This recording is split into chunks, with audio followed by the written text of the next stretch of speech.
Olá, sejam bem-vindos e bem-vindas ao nosso podcast Consciências Negras UFO. Este podcast é um programa ligado ao Ministério da Igualdade Racial e da Universidade Federal de Uberlândia. Eu sou o professor Helder e terei o prazer de conduzir essa atividade junto com minha amiga professora Mara Rúbia, ambos da Universidade Federal de Uberlândia. Como está, Mara, para a gente começar?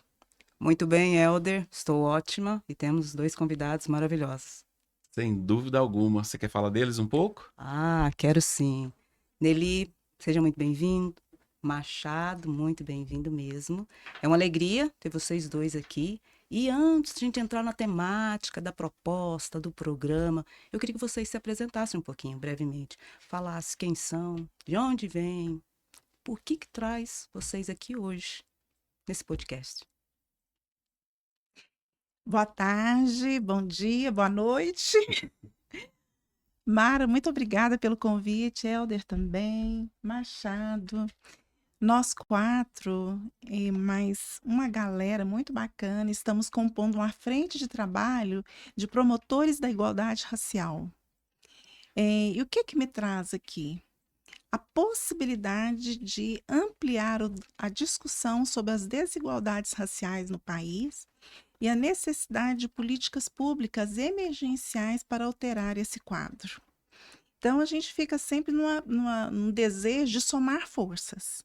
Então, o que me traz aqui hoje é o desejo de somar forças.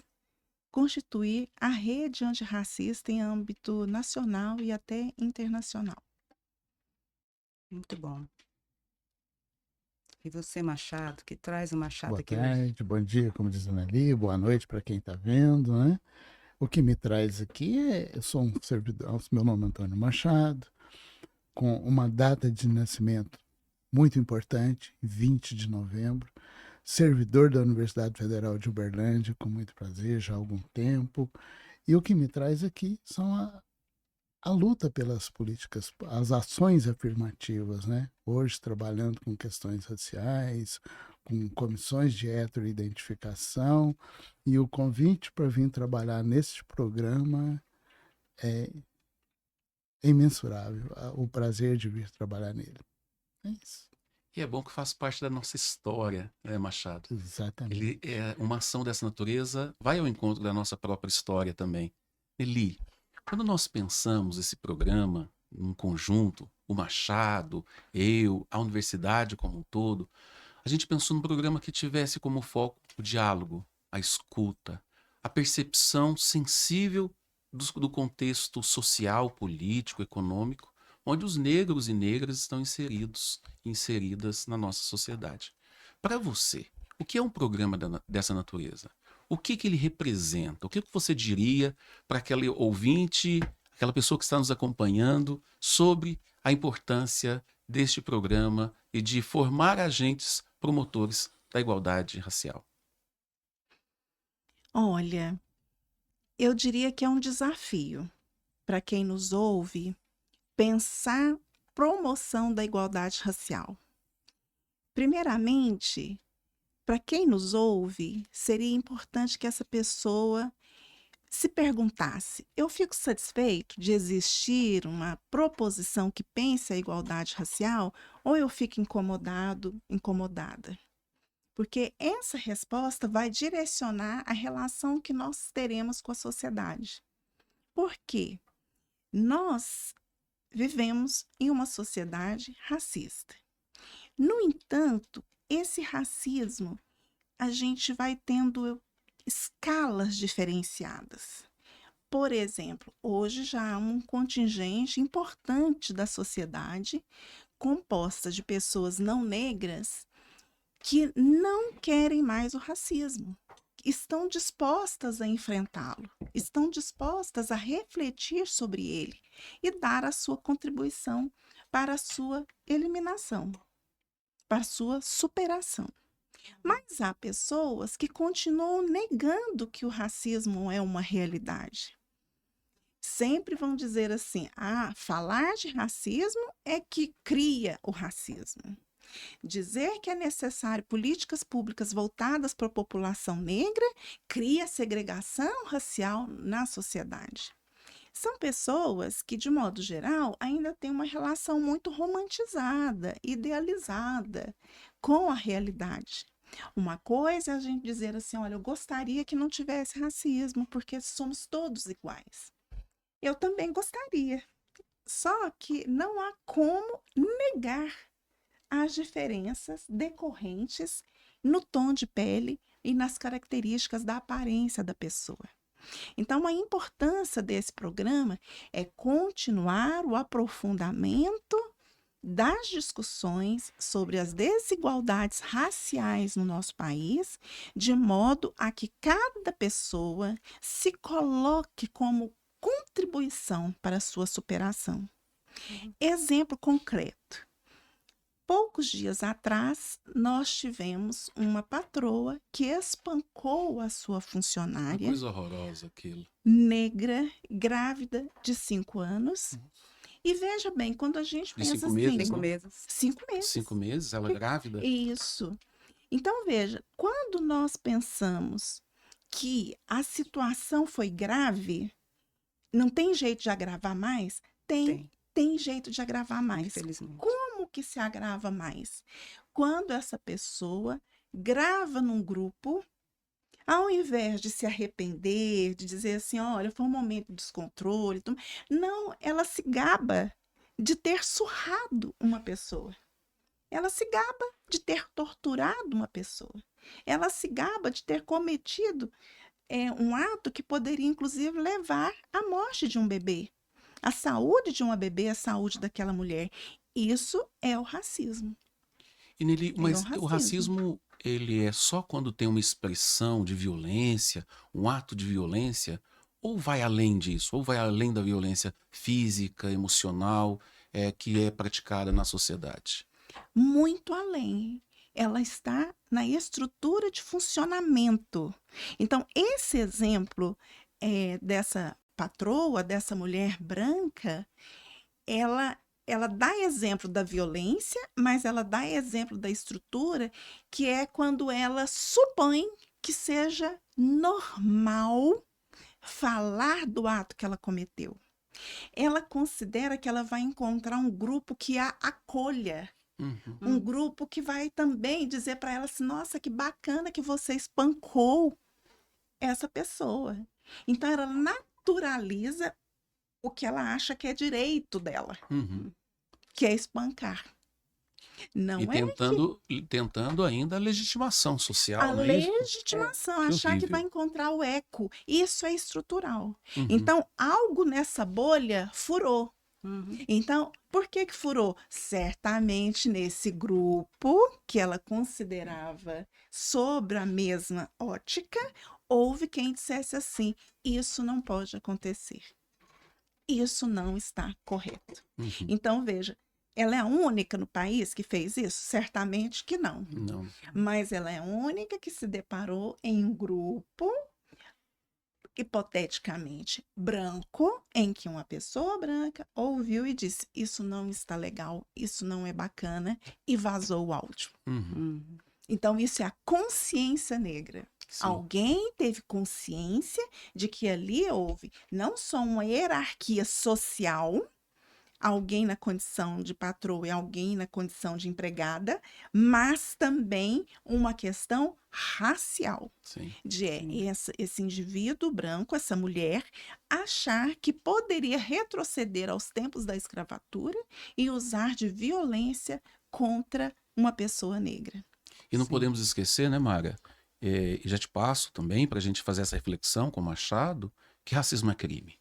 Racismo não é passível de mediação, de vamos tentar, é uma desculpa que é dada como se fosse algo que pode ser engavetado. Racismo é crime. E crime é penalizado nas formas da lei. Exatamente. Seríssimo, Mara. Sim, muito.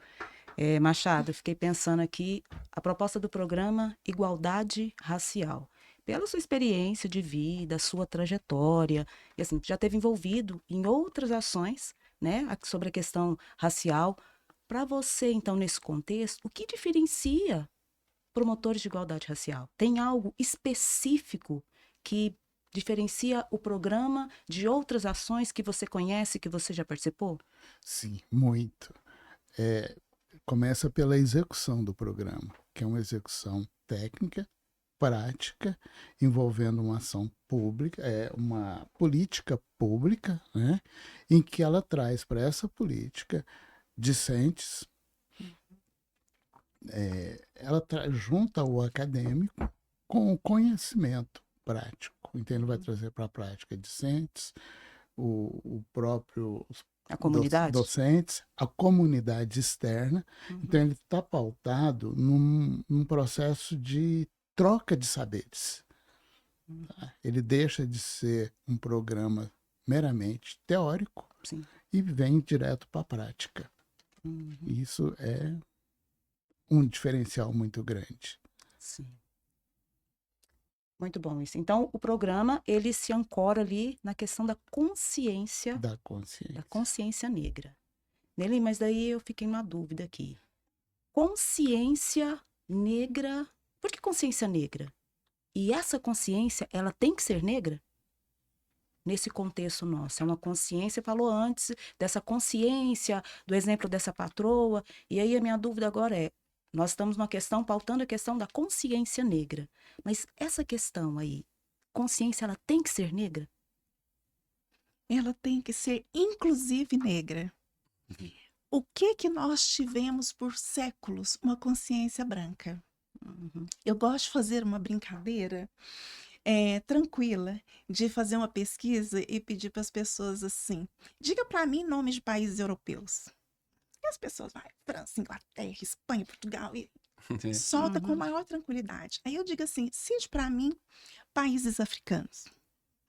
No máximo sai Angola e Moçambique. Ali Quando muito, África do Sul. Isso, entendeu? Cite para mim etnias indígenas. Sabe?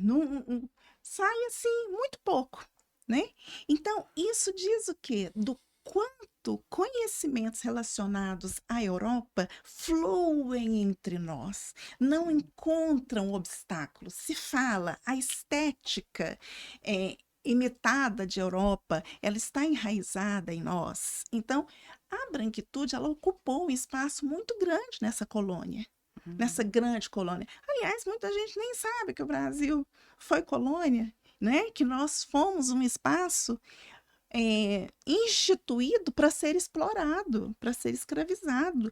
Os recursos naturais, a mercadoria, entre aspas, importada de África, que foram os corpos africanos.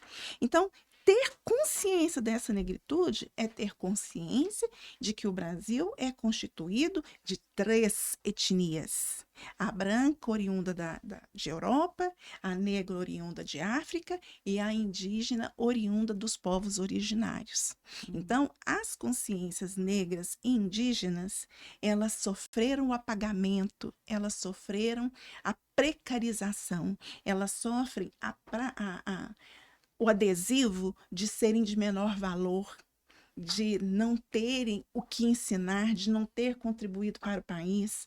E, infelizmente, nesse sentido, não é infelizmente por termos essa herança, é infelizmente termos uma relação hierarquizada com a herança europeia.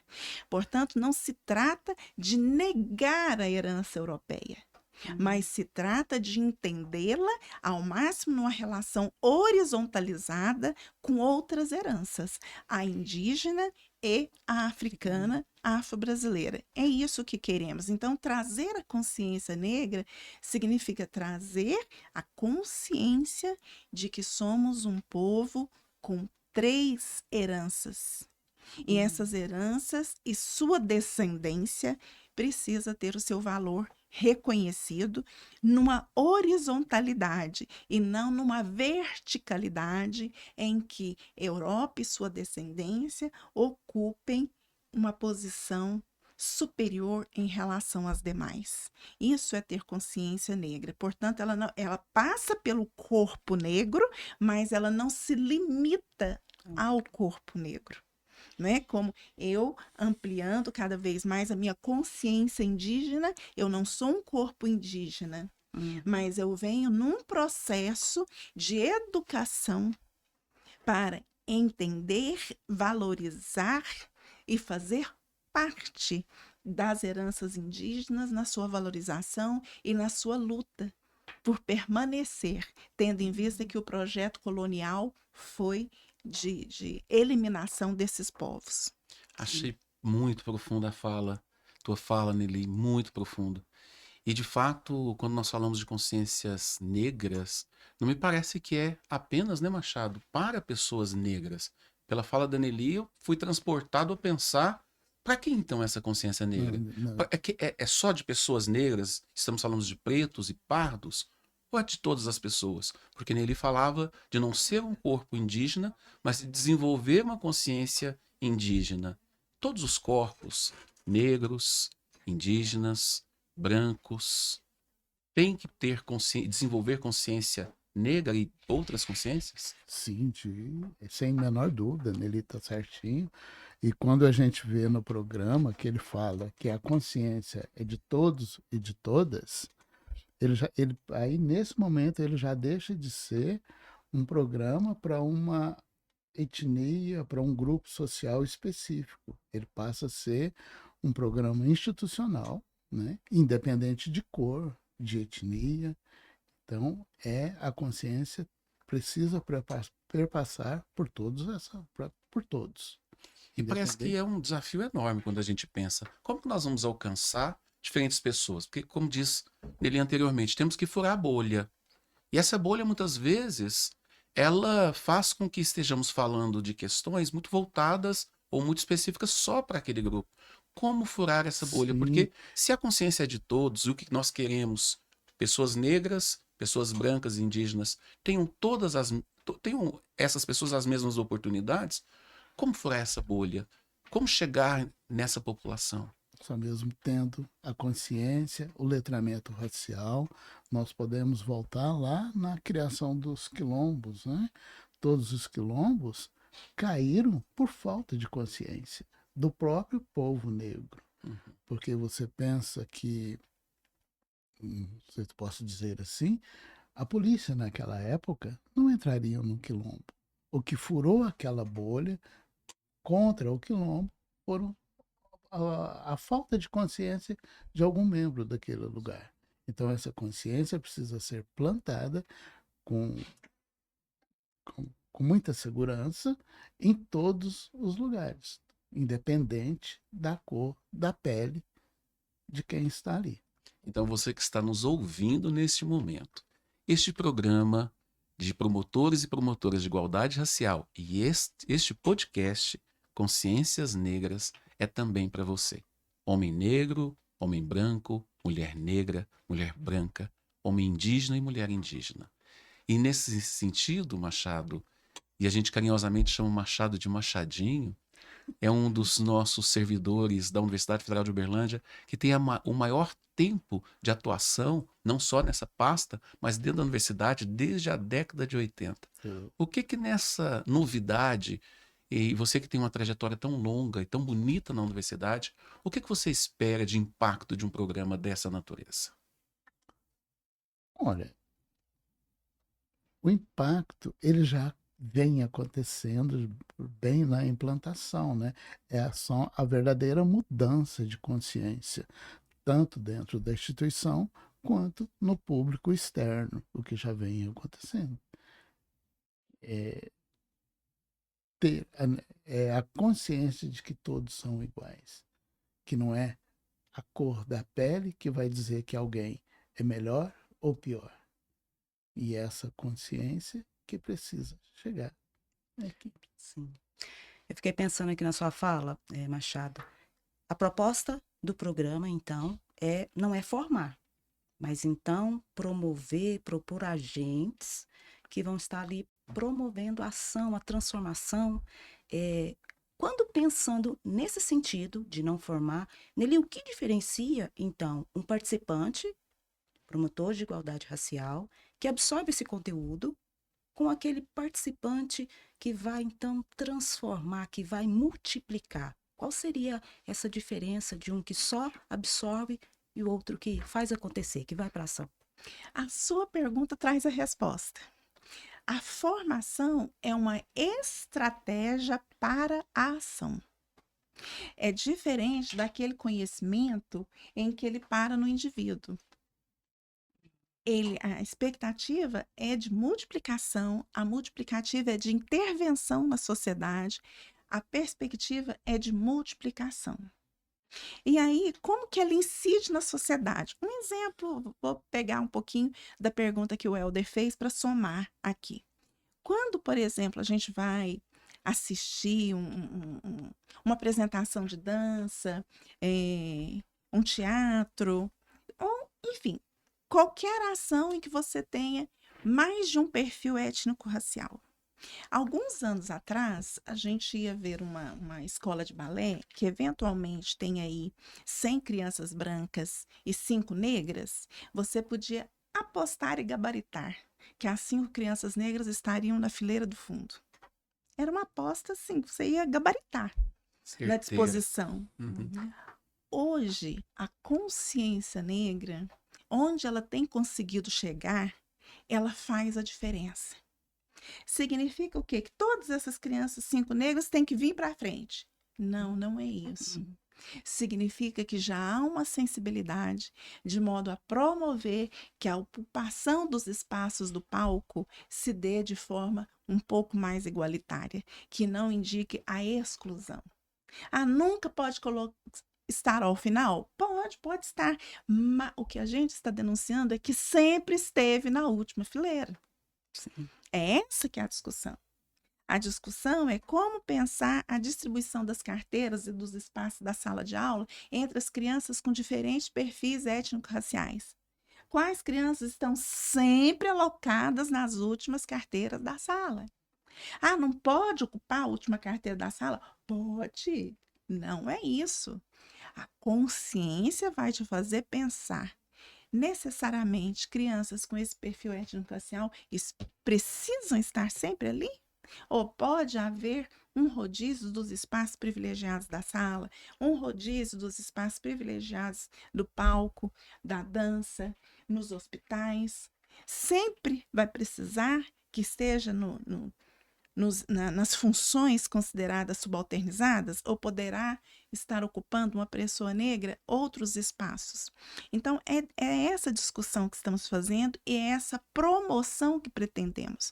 Uma formação que não se encerre em si, mas é uma formação com vistas à intervenção nos seus espaços, a fim de promover, alavancar a transformação, levar a consciência negra para as práticas, nas nossas relações cotidianas, de modo a que o racismo, a consciência negra, venha apontar a necessidade de o ideário branco ele ser desmistificado também.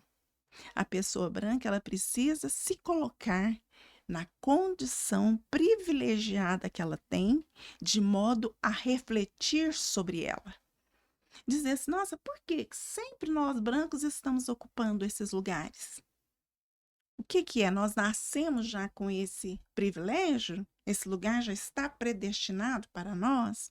Ou há uma estrutura social, histórica, racial, que reservou para mim esses lugares? Eu concordo com essa reserva? Ela é justa? Ela é igualitária? Ela é uma estrutura que trata com igualdade os 3 elementos raciais fundantes do nosso país? Então, é uma consciência que ela vem para gerar reflexão e ação. Então, é formação para a ação, para a intervenção, para a transformação, para que cada vez a gente tenha pessoas lá no grupo de WhatsApp da patroa que não vai concordar e vai dizer assim, opa, Isso não. isso não. Nossa, Nelly, eu vou até fazer uma pergunta, viu, Mário, aqui para Nelly, porque eu fiquei muito empolgado com essa resposta dela. Eu acho que você também. Porque você usa uma metáfora do lugar que é concedido, permitido à criança negra na escola. Então, infelizmente, em muitas escolas, públicas ou privadas, a criança negra nem está. Às vezes a gente tem que contar quantas crianças negras estão nas Exatamente. nossas salas, nos nossos espaços. Se elas não estão lá, elas estão em algum lugar. Possivelmente não é um lugar educacional. Mas quando você faz essa metáfora, eu fiquei pensando, não é sobre apenas a escola e você deu a deixa. É sobre todos os espaços. Estamos falando de espaços de gestão, espaços políticos, espaços decisórios, porque parece que os lugares que foram concedidos são apenas alguns lugares, não que eles não fossem possíveis e não que eles não deixem de ser possíveis, mas não podem ser os únicos. Faz uma reflexão sobre isso, sobre outros espaços de ocupação do homem negro. A gente está aí numa discussão, por exemplo, do Supremo Tribunal Federal, de qual nome será indicado para o Supremo. Há um desejo que esses nomes, e um desses nomes, seja de uma mulher negra, de um homem negro, ou mesmo quais cadeiras no período eleitoral serão ocupadas por pessoas negras. É disso também que se trata? É disso também que se trata. É disso também que se trata. Veja bem, a organização social de qualquer grupo, qualquer país, qualquer grupo cultural, ele passa por diversas camadas. Então, há uma noção de que a ocupação de espaço privilegiado X se dá por mérito. Então, a pessoa tem mérito de ter nascido branca e tem demérito de ter nascido negra. Porque se naturalmente essa pessoa vai ocupar aquele espaço, então essa naturalização se dá no nascimento. Nossa, nasceu, já está consagrada a possibilidade de ocupar, já está reservada para aquela pessoa. Agora, essa possibilidade, ela encontra entraves para outras etnias. Né? Quantos séculos a gente teve até a gente ter atores indígenas, por exemplo? Atores indígenas. Com Então, protagonismo. É. Porque às vezes eles apareciam, mas apareciam nos como empregada doméstica, ou por muitas novelas foram a figura do escravizado, da escravizada, né? Isso, Várias novelas.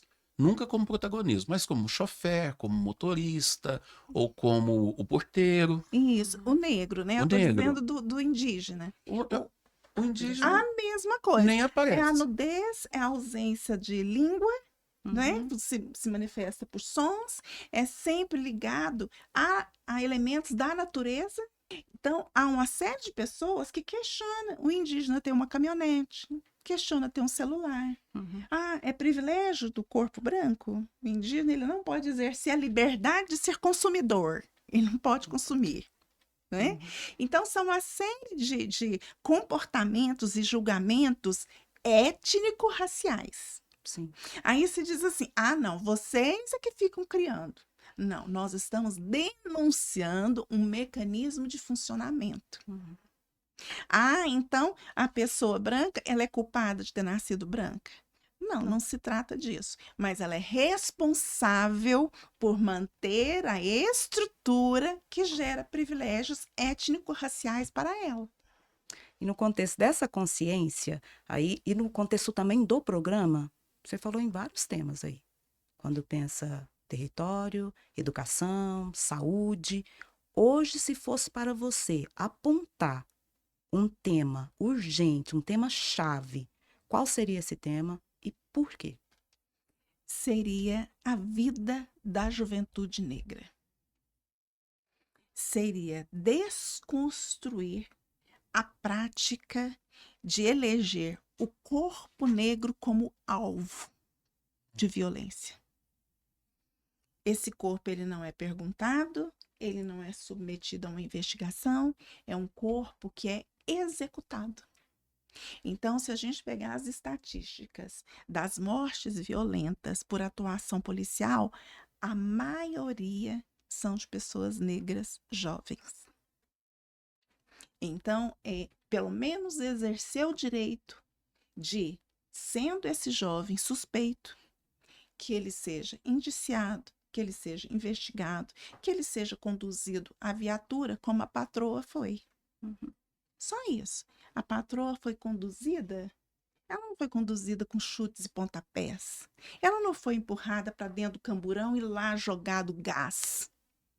Não foi. Ela foi tratada com civilidade, como Sim. todas as pessoas devem ser, suspeitas, inclusive. É direito a um tratamento civilizatório. Então, até nesse processo do tratamento do suspeito, da pessoa suspeita, há a diferença de tratamento.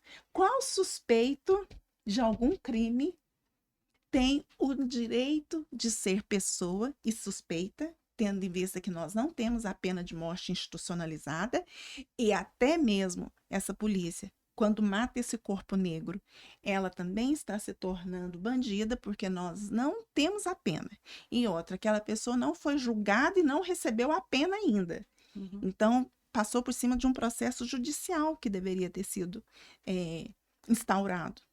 Então, eu aponto a vida dos jovens como a principal pauta, né? E há uma fala da Conceição Evaristo, no livro dela, Olhos d'Água, que também é dita pelo... Como é que chama aquele menino? Até hoje, ontem foi homenageado. A frase é: a gente combinamos de não morrer. Sim. Né? Combinaram de nos matar e a gente combinou de não De morrer. não morrer. É essa a pauta. Não morrer fisicamente e não morrer subjetivamente. Ter direito de manter sonhos, projetos de vida, aspirar ocupar outros lugares que não a cova. Isso é interessantíssimo. O Ministério da Igualdade Racial construiu um caderno de orientação chamado Juventude Negra Viva. Eu recomendo muito a todos, todas que estão aqui nos ouvindo, nos acompanhando, que leiam esse documento. Ele é um documento público que está disponível na página do Ministério da Igualdade Racial e ele traz os dados da morte, porque não é uma questão de achismo. 70% dos jovens que são assassinados ou que passam por alguma violência na nossa sociedade são jovens negros. Então parece que aquela máxima, somos inocentes até que prove o contrário, às vezes para as pessoas negras, somos culpados até que prove o contrário. E isso, Machado, é pesado. É pesado e não é lenda. São dados públicos, fáceis de serem acessados. E isso demonstra toda essa estrutura que organizou a nossa sociedade, que é uma estrutura racista.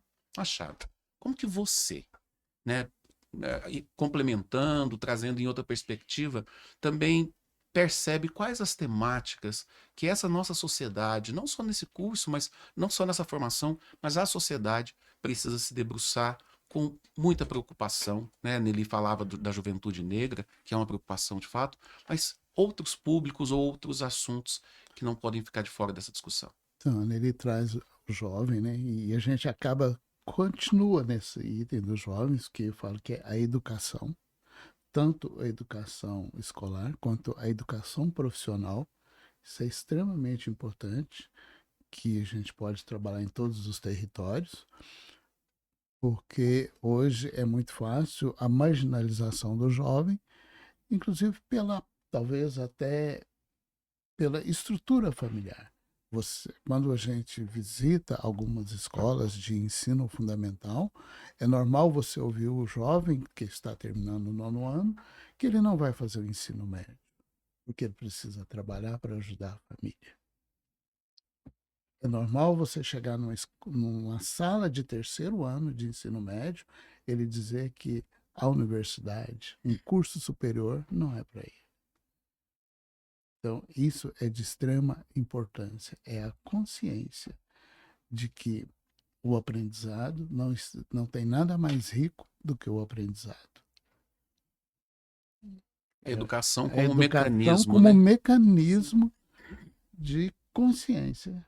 Nessa consciência, aí você falando, Machado, a sua fala, Helder, me levou a pensar que não existe coincidência, né? Não Não, é coincidência. Que parece coincidência, é né? um Os números, que projeto de coincidência. país. Um projeto e a estrutura que estamos agora vivendo, né? Então, coincidência não tem nada. Machado, eu fiquei pensando na proposta do projeto em si, do programa, né? De promotor de igualdade racial, tem um planejamento, Então, tem um planejamento, uma estrutura que é elaborado, só que faz parte do projeto também essa escuta. Como é que vocês conseguem fechar essa agenda, pensar nessa agenda que tem seguir metodicamente, mas ao mesmo tempo é a escuta do outro, é isso que vai agregar, até porque foi falado da comunidade. Não é então docente, discente, mas quem não está nesse contexto?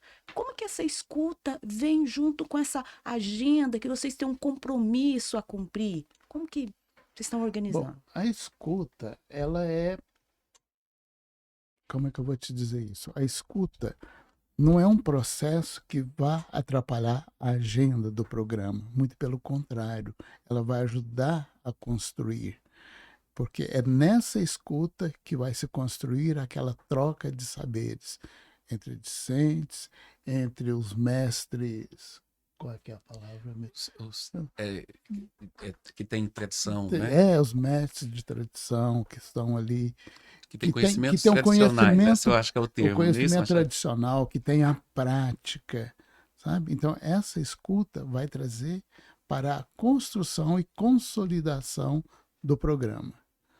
Ainda que temos um prazo exíguo para execução, mas entendo que essa escuta vai fomentar a conclusão do programa. Sim. Não, entendi. Então, esse retorno social, ele também agrega.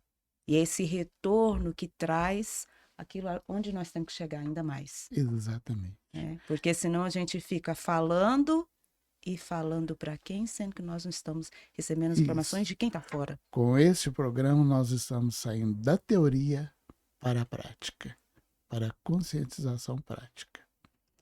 E parece que a prática é a escuta. É escuta. A prática é a vivência. escuta. A gente não pode, dentro da universidade, desenvolver uma ação de extensão, sobretudo, que não valorize, que não escute, que não dialogue com as pessoas. E por Isso. falar nisso, eu tive a oportunidade, tanto eu quanto Mara, de ler um pouco da trajetória da Nelly, professora Nelly, do Antônio Machado, que também é professor e hoje atua como servidor técnico da Universidade Federal de Uberlândia. E a Nelly teve um trabalho e tem um trabalho intenso. Professora da ESEBA, aposentada na nossa instituição, apesar de muito nova para ser aposentada, uma belezura de pessoa, de profissional, extremamente competente. E Nelly que fez uma revolução junto com outros colegas da ESEBA para que a gente pensasse lá dentro a discussão étnico-racial. Um projeto belíssimo que foi desenvolvido. Nelly, como que essa experiência tua no âmbito da ESEBA, que é uma unidade da Universidade Federal de Uberlândia, pode ser repensada para ser extrapolada para a universidade como um todo?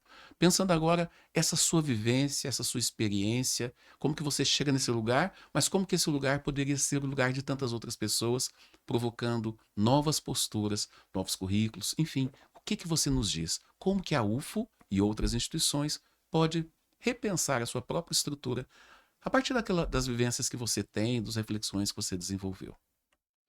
A palavra-chave, novamente, é consciência.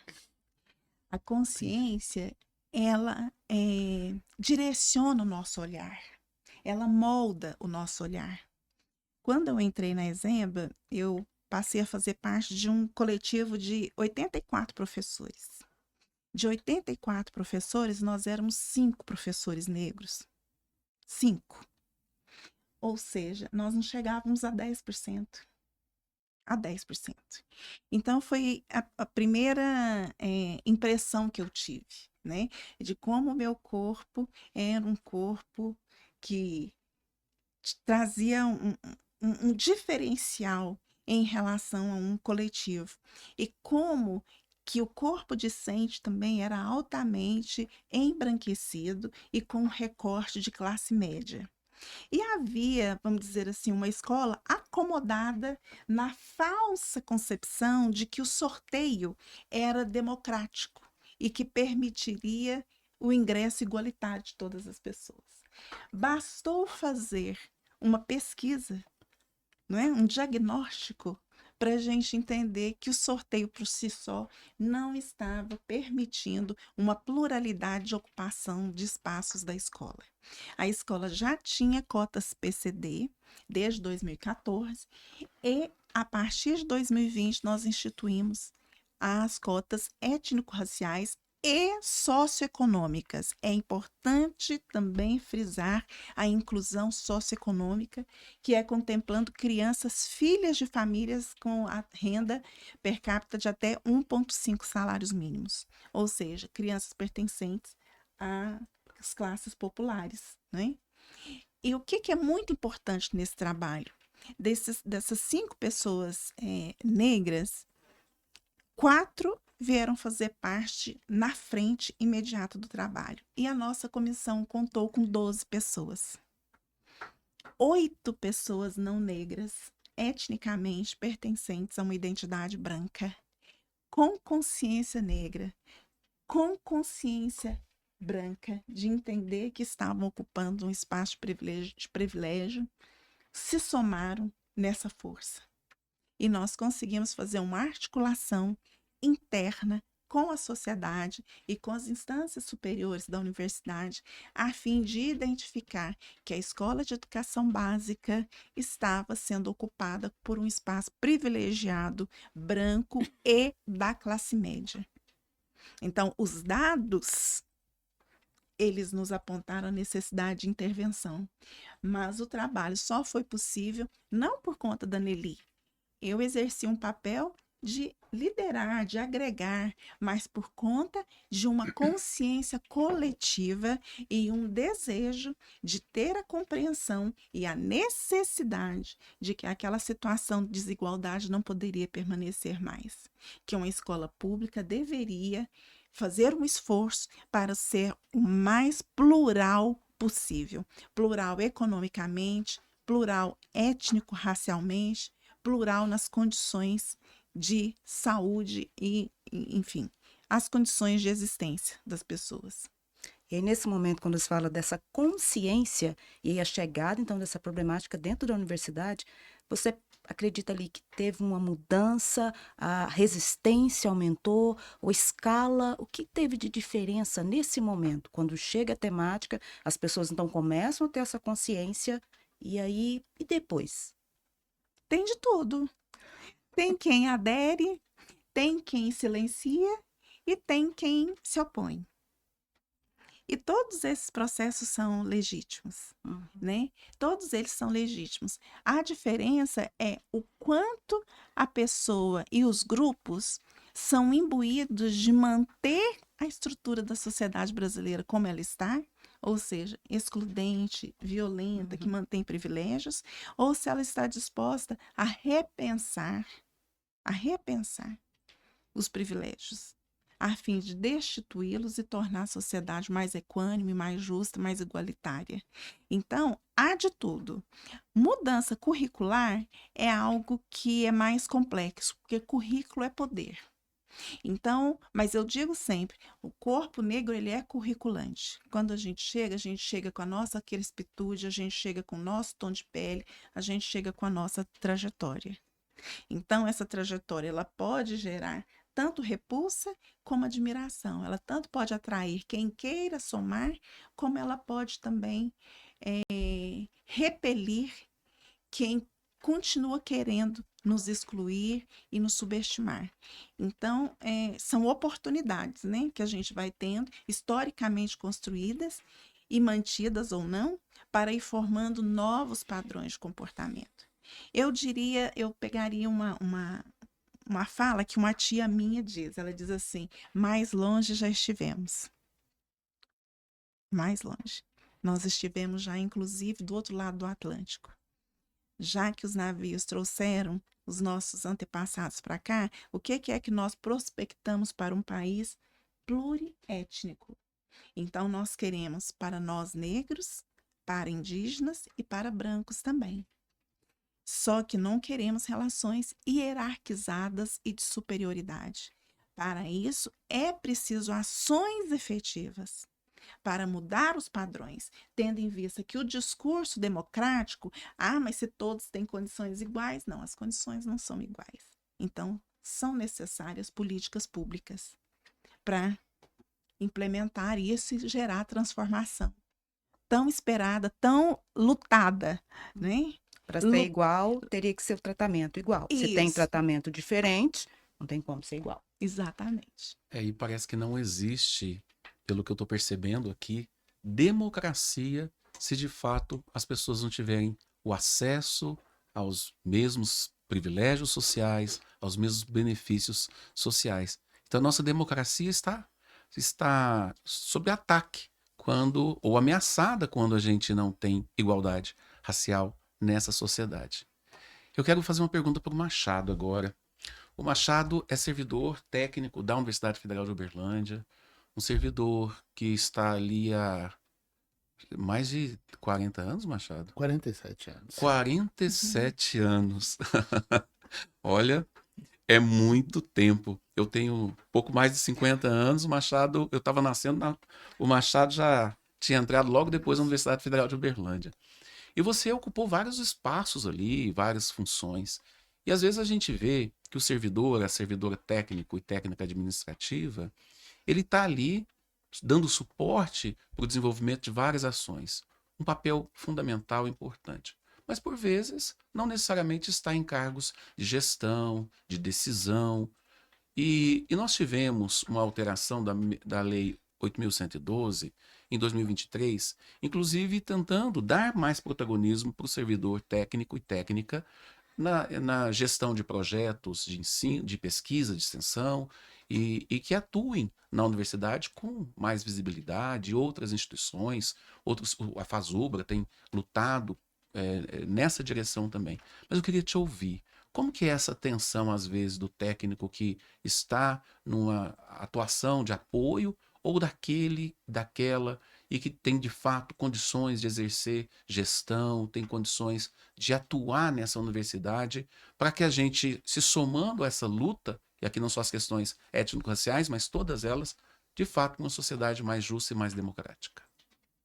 Sim, eu vim para a universidade em 1978, um período difícil. Eu nasci em 75, olha só. Muito 70. perto. Período de ditadura. Ditadura. Então, complicado. Naquela época, nós éramos, na área administrativa, 2 negros. Em toda a universidade, na área acadêmica. E, assim, plagiando a Nelly, eu vou ter que dizer o ensinamento da minha mãe, né? Minha mãe dizia assim: você é negro. Você tem que provar que você é melhor que os outros em tudo. E isso você traz para a sua vida. E num lugar de ensino, numa instituição de ensino, isso é muito forte. Eu ocupei alguns lugares, sim. A tensão é forte. Mesmo agora em 23, com a lei que flexibiliza um pouco mais isso, é você ocupando um lugar, um espaço de administrativo, você tem que provar a todo momento que você sabe, que você é competente, que você é capaz e que você não está ali igual ao colega do lado que foi escolhido, que foi indicado. Você está ali porque você mostrou competência. E hoje é muito bom a gente ver tantos técnicos, principalmente do corpo negro, né, assumindo alguns cargos, porque isso é a desmistificação que somente o docente branco tem o notório saber. Isso. Eu fiquei na dúvida agora. Machado, quando pensa nessa representatividade, o que muda ali? Muda a decisão ou só a escala, a ordem ali, tendo uma pessoa negro representativo? Mas qual a mudança? Ele tem voz ali para decidir ações ou só muda a ordem, a locação? Olha, muda muito a ordem, muda a locação, mas não vai mudar a decisão, porque se a gente pensar hoje em termos de institucional, você segue leis. Você tem uma dificuldade maior para implementar a lei. Isso é sempre fato. Eu vou dizer de uma história que eu estava em substituição a um diretor, tive que negar um documento que não estava de acordo com a instituição. Eu ouvi o proponente dizer, mas também um negro neste lugar. Simplesmente porque estava cumprindo a legislação. Não era a minha vontade. Proposição que não estava de acordo com o institucional. Então, isso são tensões que você tem no dia a dia. Eu estou dizendo de um corpo negro, mas a gente tem que dizer também de um corpo branco técnico, que vai passar por uma tensão menor, mas vai passar. O que mais que eu... Parece que eu fico pensando aqui, estar nos espaços é também assumir desafios e grandes desafios, sejam quaisquer espaços, mas sempre a gente vai ser um pouco mais questionado, mais e mais questionado, porque a legitimidade, nesse caso para muitas pessoas, precisaria passar por uma validação de uma pessoa branca ou de qualquer outra consciência que não a consciência negra. E o que se quer aqui é que de fato a gente esteja em todos os lugares com o mesmo reconhecimento. Não é uma disputa entre pessoas brancas, negras ou indígenas. É luta por igualdade. Mara, estamos chegando ao fim deste programa. E olha, passou tão rápido que eu estou até emocionado. Estou me arrepiando aqui nesse final de programa. E passou, e foi lindo. Eu estou muito feliz de estar aqui contigo, primeiramente, mas também de receber Nelly e Antônio Machado, Nelly Edith e Antônio Machado, pessoas que a gente tem profunda admiração. E nesse encerramento desse primeiro episódio do nosso programa, eu queria que tanto Nelly quanto o Machado fizessem uma reflexão final, mas escolhessem nessa reflexão uma palavra. Uma palavra que pudesse não só definir o momento que estamos aqui, mas que pudesse definir também um pouco da tua luta, das tuas trajetórias. Vou começar com a Nelly, podemos? Nelly, te passo a palavra, já te agradecendo também, mas sua mensagem e essa palavra que vai ficar aqui conosco nos nossos corações. Palavra, modo de dizer, né? Eu quero dizer, convidar as pessoas, conclamar as sensibilidades, os olhares, para que sejam aquelas pessoas que vão ver uma realidade de injustiça que esteja recortada pelo caráter étnico-racial, que use a sua voz. Se você está no grupo de zap da patroa que espancou a empregada doméstica, a funcionária, a colaboradora da sua casa, seja aquela pessoa que vai fazer a denúncia. Se você é aquele corpo negro que está em um espaço onde você identifica que há privilégios sociais, étnico-raciais, seja a pessoa catalisadora de mudanças, agregadora de forças para que haja mudança. Não se omita. A omissão, ela tem retardado demais a mudança dos parâmetros de funcionamento da sociedade. É possível mudar, é possível transformar e atuar para que realmente a gente possa viver numa sociedade democrática. Eu agradeço muito a vocês pelo convite, eu agradeço a audiência, quem está nos vendo e ouvindo, e que a gente possa aí motivar as pessoas e as instituições para uma atuação, também com consciência étnico-racial negra. Muito obrigada. Uma palavra, resistência? Ação. Ação. Gostei. Ação. Ação. Fora com a omissão. Não se omita. Ok. Atue. Intervenha. Ação. Muito bem. Machado? Eu diria aprendizagem. Porque é com a aprendizagem que você vai ganhar consciência, que você vai ter persistência na sua luta do dia a dia e que é que vai te levar a algum lugar, né? Que vai fazer com que você alcance Tudo que você almeja, tudo que você sonha, tudo que você projetou é com aprendizagem. Elder, é uma honra, foi uma honra ter vocês aqui. E eu fiquei pensando, Elder, que essa nossa conversa, ela tem o poder de confirmar o que o Consciências Negras quer ser. Um espaço onde as histórias constroem consciência. E a consciência abre espaço para a ação Exatamente. E para o aprendizado. e para o aprendizado. Um prazer estar aqui hoje. Fechamos o primeiro episódio do podcast Consciências Negras UFO. Eu e minha amiga Mara Rúbia recebemos hoje Nelly Edith e Antônio Machado e receberemos tantos outros e outras pessoas aqui para discutirmos as consciências negras e para que a gente aprenda e no dia a dia, no diálogo com outras pessoas, para a ação. Aprendizado para a ação. Muito obrigado. Nos acompanhe nos próximos programas do podcast Consciências Negras UFO e venha conosco. Nos siga nas redes sociais e acompanhe os próximos episódios.